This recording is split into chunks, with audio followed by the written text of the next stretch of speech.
तर काँग्रेसने पालघरमधून राजेंद्र गावितांना आपली उमेदवारी दिली आहे। मात्र या मतदारसंघामध्ये काँग्रेसला विजय मिळवायचा असेल तर हितेंद्र ठाकूर यांच्यावर अवलंबून राहावं लागेल असं काहीसं चित्र आहे। पालघर मतदारसंघ बहुजन विकास आघाडीचे बळीराम जाधव आणि खासदार हितेंद्र ठाकूर यांचं या मतदारसंघावर वर्चस्व। याच मतदारसंघात काँग्रेसने मंत्री राजेंद्र गावित यांना उमेदवारी दिली आहे।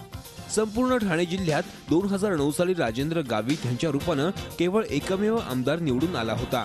तेच यावेळी लोकसभेच्या रिंगणात आहेत।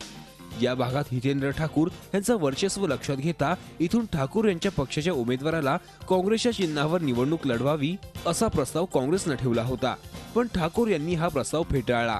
पालघरमधील सध्याची राजकीय स्थिती पाहता गेल्या 5 वर्षात झालेल्या ग्रामपंचायती निवडणुका, पंचायत समिती आणि जिल्हा परिषद निवडणुकांत प्रत्येक पक्षाला संमिश्र असं बहुमत आहे। यात वसई विरार सारख्या शहरी पंचायतींवर हितेंद्र ठाकूर यांचाच प्रभाव आहे। पालघर लोकसभा मतदारसंघातील 6 विधानसभा मतदारसंघांमध्ये हितेंद्र ठाकूर यांच्या बहुजन विकास आघाडीचे 2, काँग्रेसचा 1, अपक्ष 1, कम्युनिस्ट पक्षाचा 1 आणि भाजपचा 1 असं बलाबल आहे। तर सध्या पालघरमध्ये हितेंद्र ठाकूर यांचा खासदार आहे।